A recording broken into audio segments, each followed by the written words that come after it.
Let's talk about how a barometer works.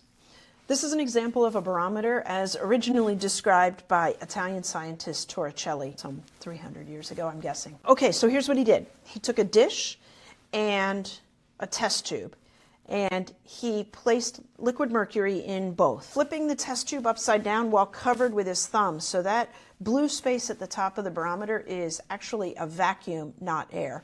That's important to this problem. Looking closer at the barometer, air pressure from the atmosphere presses down on all surfaces of the liquid in the dish. So you've got air pressure on that surface. That's transmitting because mercury is an ideal fluid, close enough. It's incompressible. So the air pressure presses down on the fluid, transmits all the way through. That fluid being pressed down needs somewhere to go. So it will travel up through the barometer.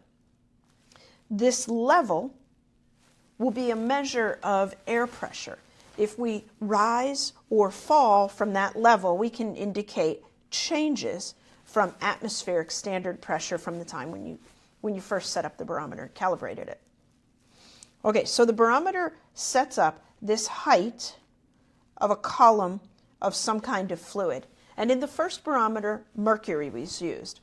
Let's look at why that is. First of all, mercury is an incredibly dense liquid fluid. It has a density of about, let me see if I can remember it, 13,000, let me double check this, 13,600 kilograms per meter cubed.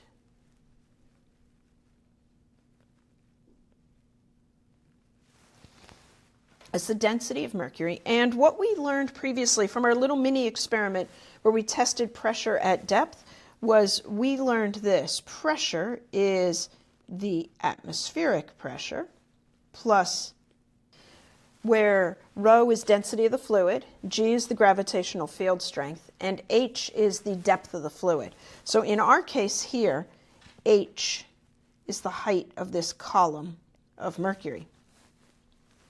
Let's see at standard atmospheric pressure how tall we expect that column of mercury to be.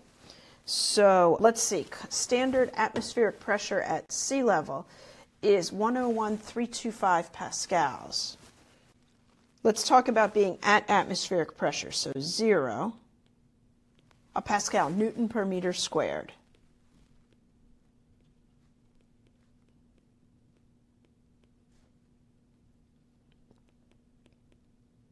Sorry.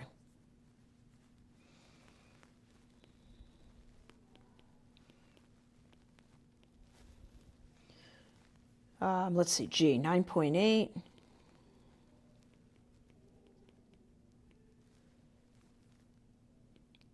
And H. H is the thing I don't know.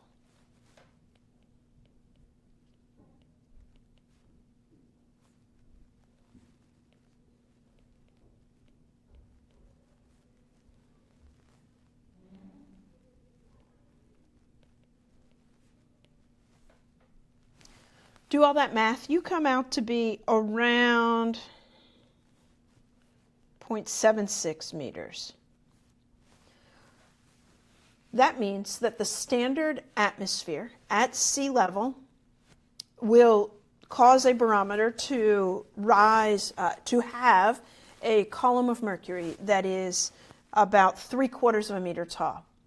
Now, for precision of measurement and to measure small changes, describe small changes in atmospheric pressure, we usually express it in millimeters.